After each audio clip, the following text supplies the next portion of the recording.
Isaías capítulo 8. El día de hoy vamos a ver todo este capítulo. Quisiera leerlo para tenerlo en el contexto y pon atención a lo que leemos y vamos a adentrarnos en lo que Dios quiere decirnos este día. Dice así en Isaías capítulo 8, versículo 1. Me dijo Jehová: toma una tabla grande y escribe en ella con caracteres legibles tocante a Maher Salal Asbaz. Y junté conmigo por testigos fieles al sacerdote Urías y a Zacarías, hijo de Jeberequías, y me llegué a la profetisa, la cual concibió y dio a luz un hijo. Y me dijo Jehová: ponle por nombre Maher Salal Asbaz, porque antes que el niño sepa decir Padre mío y Madre mía, será quitada la riqueza de Damasco y los despojos de Samaria delante del rey de Asiria. Otra vez volvió Jehová a hablarme diciendo: por cuanto desechó este pueblo las aguas de Siloé, que corren mansamente, y se regocijó con Resín y con el hijo de Remalías, he aquí por tanto que el Señor hace subir sobre ellos aguas de ríos impetuosas y muchas. Esto es, al rey de Asiria con todo su poder, el cual subirá sobre todos sus ríos y pasará sobre todas sus riberas. Y pasando hasta Judá inundará y pasará adelante y llegará hasta la garganta. Y extendiendo sus alas llenará la anchura de la tierra. Oh Emanuel, reuníos pueblos y seréis quebrantados. Oíd todos los que sois de lejanas tierras, ceñíos y seréis quebrantados. Disponeos y seréis quebrantados. Tomad consejo y será anulado. Proferid palabra y no será firme. ¿Por qué? Dios está con nosotros. Porque Jehová me dijo de esta manera, con mano fuerte, y me enseñó que no caminase por el camino de este pueblo, diciendo: no llaméis conspiración a todas las cosas que este pueblo llama conspiración, ni temáis lo que ellos temen, ni tengáis miedo.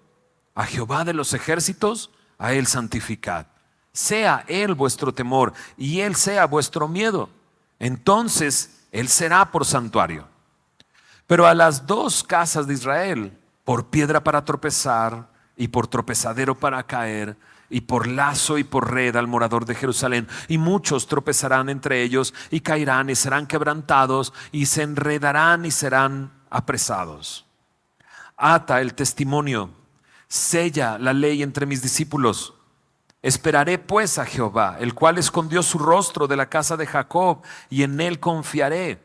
He aquí, yo y los hijos que me dio Jehová somos por señales y presagios en Israel, de parte de Jehová de los ejércitos que mora en el monte de Sión. Y si os dijeren: preguntad a los encantadores y a los adivinos que susurran hablando, responded: ¿no consultará el pueblo a su Dios? ¿Consultará a los muertos por los vivos? A la ley y al testimonio. Si no dijeren conforme a esto, es porque no les ha amanecido. Y pasarán por la tierra fatigados y hambrientos, y acontecerá que teniendo hambre se enojarán y maldecirán a su rey y a su Dios, levantando el rostro en alto, y mirarán a la tierra, y he aquí tribulación y tinieblas, oscuridad y angustia. Serán sumidos en las tinieblas.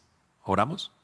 Señor, gracias por permitirnos abrir tu palabra una vez más, Señor, y conocer más de tu voluntad para nuestras vidas. Señor, ayúdanos, Señor, no solamente a poner el sentido a este pasaje, Señor, sino a recibirlo también en nuestro corazón. Ayúdanos a entender tu palabra, Señor. Tu palabra dice que aquel que oye y entiende, Señor, dará mucho fruto, a 100, a 60 y a 30 por uno, Señor. Queremos ver fruto en nuestra vida, Señor, de la semilla de tu palabra llegando a nuestro corazón. Te lo pedimos esto en tu nombre, Señor Jesús. Amén, amén. ¿Y por qué tanta agresividad, dirías? No, esta porción, ¿no?, es Dios hablándole, ¿verdad?, a Isaías. Isaías es el profeta al cual Dios llamó, ¿verdad? Después de limpiarlo y transformarlo, él se dio cuenta de su condición, fue transformado por Dios y fue llamado a traer estas palabras al pueblo de Israel y de Judá. Y este Isaías está recibiendo más mensajes del Señor para darlos al pueblo. Esto es la continuación de un mensaje que comenzó la semana pasada. Si recuerdas, Dios le está hablando a Acaz, el rey de Judá. Y este rey era un rey malvado que hizo lo malo delante de Dios y que introdujo la adoración a otros ídolos incluso en el templo de Dios. Era un rey malvado que no seguía la ley de Dios, que no tenía en cuenta a Dios, que le había dado la espalda a Dios. Y a ese rey Dios le trae un mensaje. Y le dijo, ¿sabes? Se están juntando el rey de Siria y el rey de Israel en contra tuya. Pero no te preocupes, créeme, no va a pasar nada. Y cuando el rey escucha esto, ¿no? El rey escucha esto, Dios le dice, pídeme una señal, ¿no? Para que veas que se va a cumplir lo que te acabo de decir. Y este rey se hizo, ¿te acuerdas? El muy religioso. No, yo nunca tentaría al Señor, ¿verdad?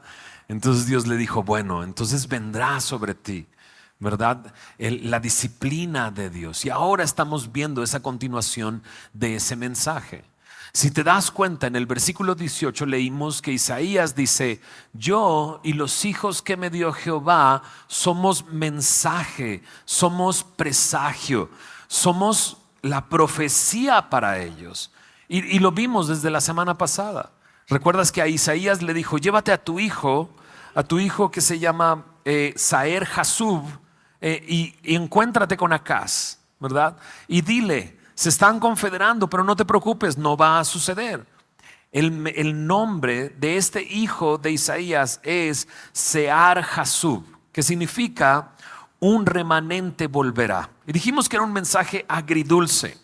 O sea, el hecho de decir remanente es que van a morir muchos y va a quedar un pequeño grupo.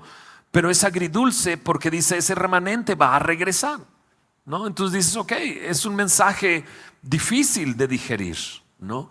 Vamos a morir muchos, pero ese remanente va a volver al Señor, ¿ok? Pero ahora tiene otro mensaje. Y para este mensaje también Dios le da un hijo a Isaías. Un hijo que tiene un nombre muy extraño. Es el nombre de Maher Salal Asbaz. No, Asbaz, perdón, me equivoqué. Maher Salal Asbaz. Y como te dije la semana pasada, cuando aparece un nombre así en tu Biblia, aparecen unas letritas abajo, ¿no? Que te dice qué significa eso. Y ahí dice, esto es, el despojo se apresura, la presa se precipita. Así es que ahora trae este mensaje, Dios para su pueblo. Llegó el momento, la presa, dice, se precipita, el despojo se apresura.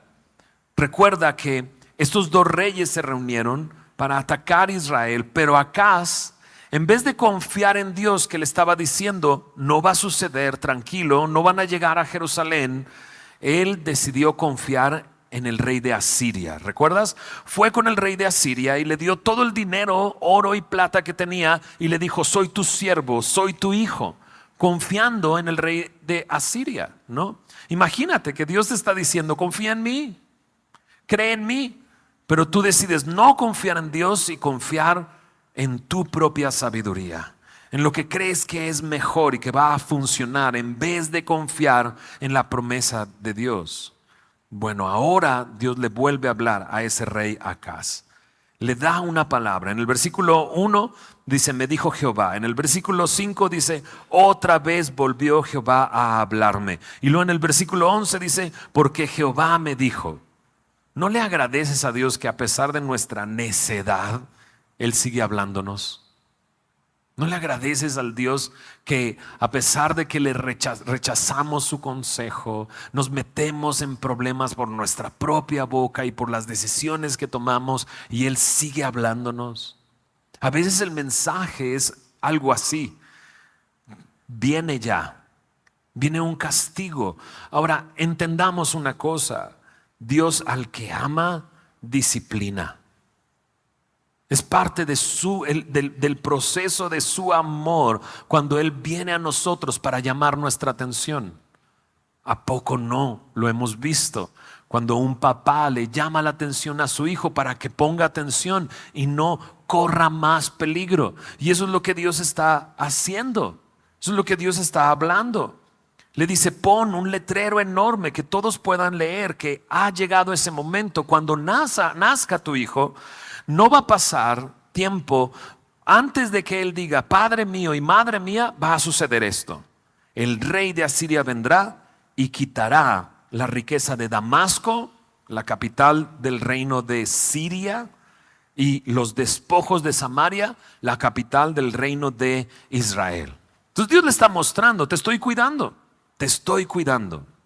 Pero en medio de este mensaje dice que el pueblo desechó a Dios, que corría un arroyo mansamente. Tiene una imagen muy interesante, un río que va corriendo agua mansamente.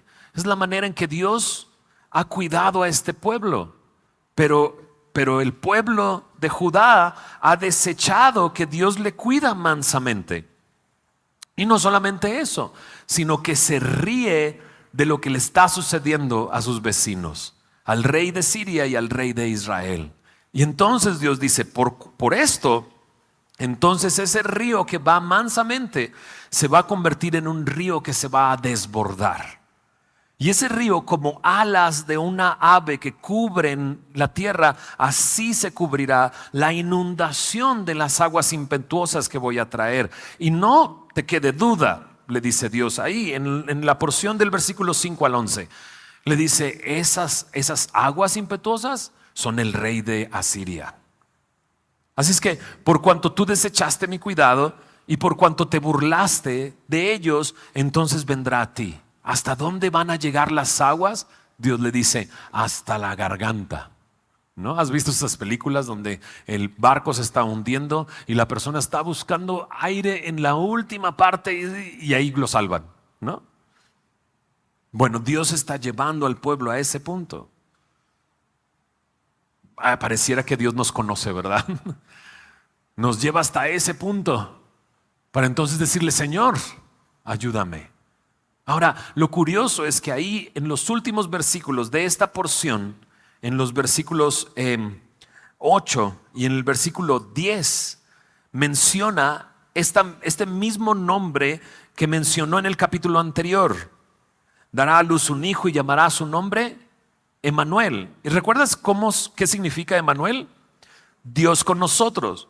Entonces, en medio de Dios transmitiéndoles el mensaje de vendrán ríos impetuosos, el rey de Asiria, y te va a dejar levantando el rostro porque te está inundando completamente. Dios le dice, pero yo estoy contigo.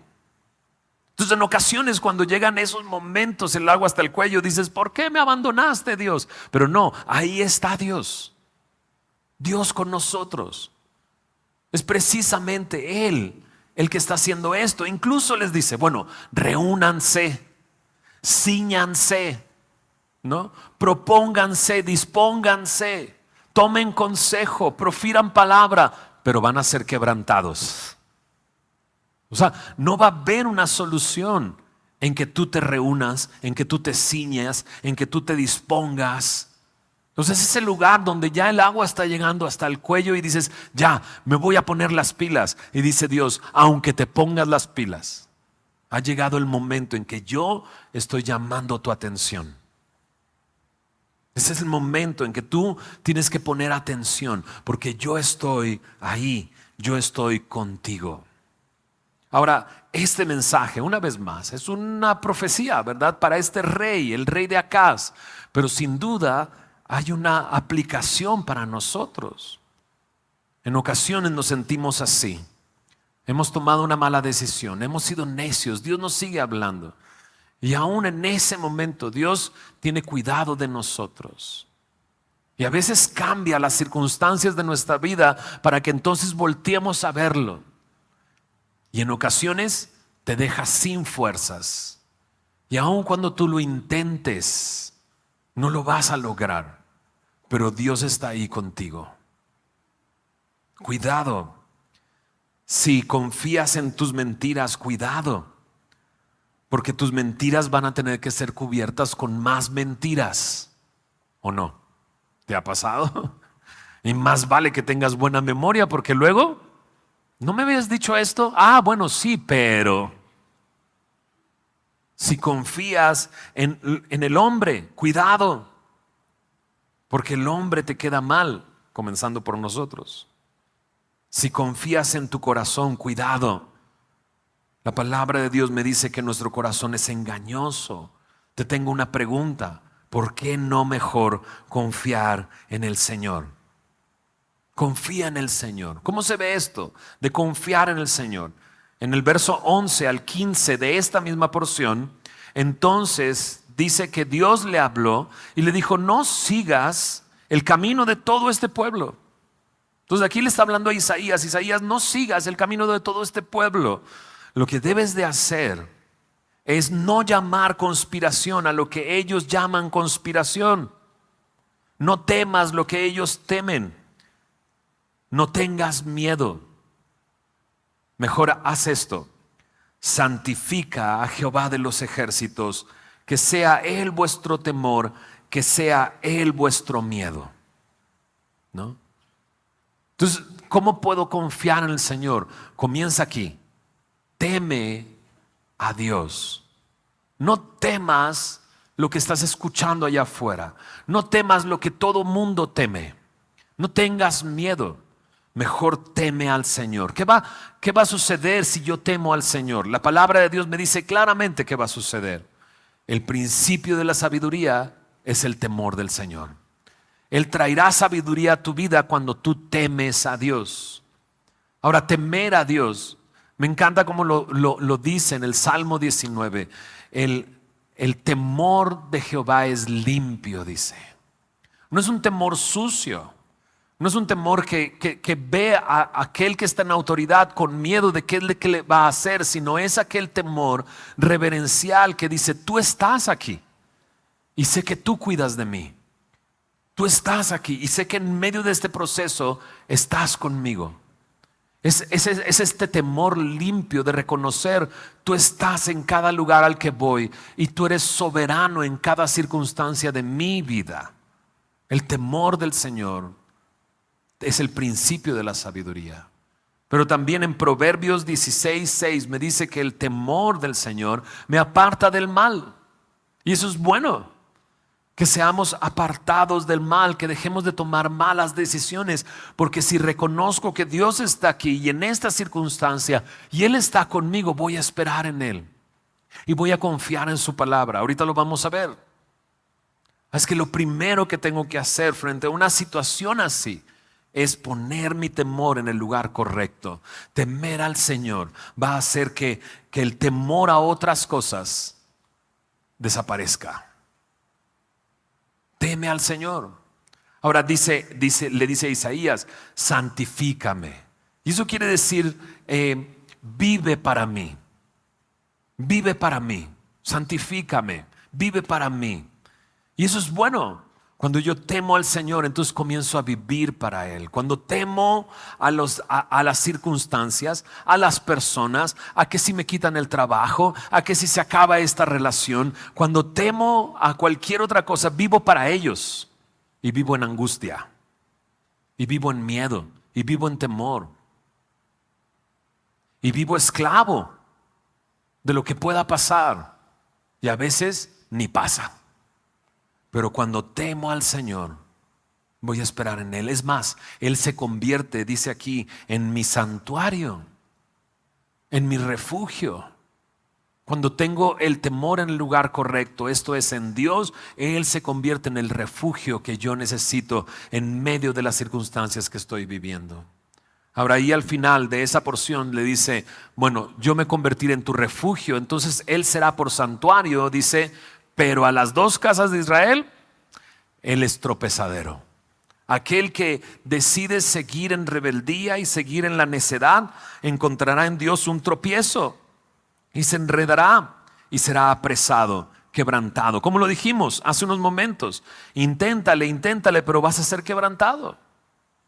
Si yo no pongo mi confianza en el Señor, mi temor en el Señor, en vez de un santuario será un tropiezo para mí y seré apresado. Y una vez más, con la intención de que puedas voltear a verle una vez más. En la porción del versículo 16 al 18, entonces me da otra instrucción. No solamente tengo que temer a Él. En el verso 17 dice, esperaré pues a Jehová, el cual escondió su rostro de la casa de Jacob, y en Él confiaré. Esperaré en Él. Y eso es lo siguiente que tengo que hacer. No solamente temer al Señor, sino esperar en Él. Y esperar no es un acto pasivo. Porque a veces dices, ¿me esperas? Y dices, sí. ¿Y qué haces? Pues te sientas, ¿no? Pero es muy distinto esperar. En inglés la palabra esperar es wait, ¿no? Es wait. A un mesero se le llama waitress. O sea, alguien que está esperando. Y creo que es la imagen más clara de qué significa esperar en el Señor. Esperar no es quedarme sentado a ver qué sucede, sino esperar es estar atento a lo que Él quiere decirme. Estar atento a dónde Él se mueve, a cuál es su voluntad, a qué es lo que Él quiere que yo haga. Estar atento no solamente a eso, estar atento a sus promesas. Para adueñarme de esa promesa y que pueda crecer mi confianza en Él. Así es que lo segundo que tengo que hacer no nada más es temer al Señor, es esperar en Él. Y como dice al final, y confiaré en Él. En otra de las versiones dice, y Él será, pondré mi esperanza en Él. Y qué bello es eso. Esperar confiando en que Él quiere hablarme. Esperar no pasivamente, sino activamente. Y en eso ver que mi esperanza está puesta en Él. Él es ya mi refugio. Él es ya mi lugar seguro. Él es mi santuario. Por lo tanto, puedo descansar y esperar en Él, ¿no? El verso 18 es un verso muy interesante porque ya lo mencionamos. Dice ahí, yo y los hijos que me dio Jehová somos señales y presagios. Hay algo muy interesante que relaciona este versículo con Hebreos capítulo 2, verso 11 al 13, donde estas palabras las pone el escritor de Hebreos en la boca de Jesús. En la boca de Jesús. Usa una cita textual de Isaías 8:17 y 8:18. Y Jesús hace referencia a esto, a nosotros. Estos son los hijos que me dio el Señor, dice Jesús. Y eso nos convierte en sus hermanos, y en su hermano. Y eso nos convierte a nosotros también en una señal y presagio.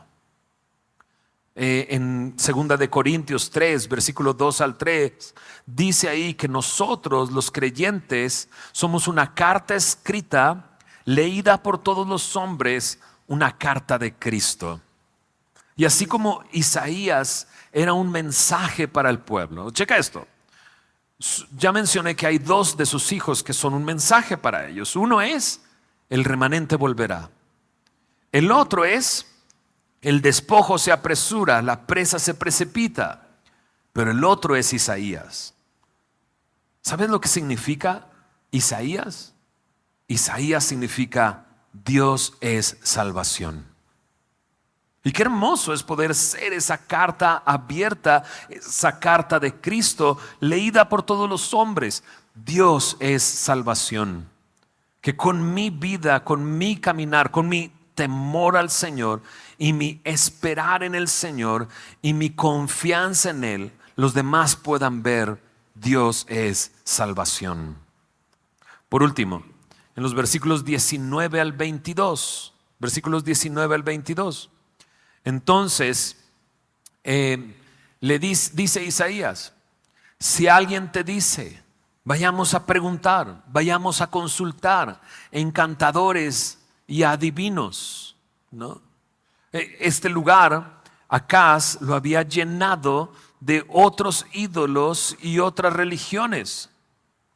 Y entonces dice, si vienen y te dicen, vayamos a consultar a ellos, tú simplemente pregúntales. O sea, ¿que no tenemos un Dios nosotros? ¿Que no el pueblo debería de preguntar, de buscar, de consultar a su Dios? O sea, ¿por qué vamos a consultar a los muertos por los vivos? ¿Por qué consultar a los muertos por los vivos? Entonces Isaías dice con signos de admiración: a la ley y al testimonio, si no dijeren conforme a esto, es porque no les ha amanecido. ¿Qué es lo que necesitamos? La palabra de Dios. Dices: ay, pastor, este mensaje se parece a muchos mensajes que he escuchado. Pues sí, porque eso es lo que Dios quiere que hagamos. Que tengamos nuestro temor puesto en Él, nuestra confianza puesta en Él, que estemos esperando en Él, activamente dispuestos a escuchar su voz, a escuchar su voluntad, a hacer su voluntad, pero también que busquemos en su palabra. Dice Isaías: si alguien no dice eso, a la ley y al testimonio, vayamos a la palabra de Dios, dice, es porque no le ha amanecido. Y una persona a la que no le ha amanecido está ¿en qué? En oscuridad. Porque antes del amanecer todo es oscuridad, todo es tinieblas. Así es que dice, aquella persona que no dice vayamos a la palabra de Dios es porque aún permanece en oscuridad. Pero tú y yo, que conocemos al Señor, que somos esa carta de Cristo, esa carta abierta para que todos la lean. Tú y yo, que hemos rendido nuestro corazón a Él, vayamos a la palabra de Dios. No permanezcamos en oscuridad, no permanezcamos cegados. Dice su palabra de sí misma que ella es lámpara a nuestros pies, lumbrera a nuestro camino. El Salmo 19 me dice que la palabra de Dios alumbra nuestros ojos, nos indica el camino, nos muestra por dónde andar, para que no estemos tropezando una y otra vez, sino que tomemos cada vez mejores decisiones y sobre todo decisiones que le honren y le glorifiquen a Él. Así es que, ¿qué es lo que hemos visto en este capítulo 8 de Isaías? Que el mensaje continúa para Acaz, ¿verdad? Y que ese mensaje no ha sido recibido todavía por Acaz, y entonces Asiria vendrá sobre ellos, los inundará, ¿verdad? Y mira cómo los va a dejar. Últimos 2 versículos de este pasaje. Dice: y pasarán por la tierra fatigados y hambrientos. ¿Algún cansado y hambriento por acá? ¿No? Dice: y acontecerá que teniendo hambre se enojarán. ¿Alguien se enoja cuando tiene hambre? Pasamos de hungry a hungry, ¿verdad? Nos enojamos. Dice: y se enojarán y maldecirán a su rey y a su Dios, levantando el rostro en alto, y mirarán, dice, a la tierra, y he aquí, ¿qué encontrarán? Tribulación y tinieblas, oscuridad y angustia, y serán sumidos en las tinieblas. Por eso decíamos al final, qué agresividad. Este pueblo en su necedad está abrazando la oscuridad y las tinieblas y deseando permanecer en ellas. Por eso me gustaría leer solo un par de porciones de lo que veremos la próxima semana, para que no nos quedemos ahí. Porque este pueblo, dices, este pueblo por su necedad se está quedando en tinieblas, en tribulación, en angustia, en oscuridad. Pero mira lo que dicen los primeros 2 versículos del capítulo 9. Mas no habrá siempre, ¿qué? Oscuridad para la que está ahora en angustia, tal como la aflicción que le vino en el tiempo que livianamente tocaron la primera vez a la tierra de Zabulón y a la tierra de Neftalí. Pues al fin llenará de gloria el camino del mar, de aquel lado del Jordán, en Galilea de los gentiles. ¿Te suena? ¿Te suena? ¿Te suena? ¿Te suena? Me suena a un evangelio, ¿verdad? Al principio de un evangelio. Es más, checa lo que dice el verso 2. El pueblo que andaba en tinieblas vio, ¿qué? Gran luz. Los que moraban en tierra de sombra de muerte, ¿qué? Luz resplandeció sobre ellos. ¿De quién está hablando? Tú y yo sabemos de quién está hablando. Está hablando de Jesús.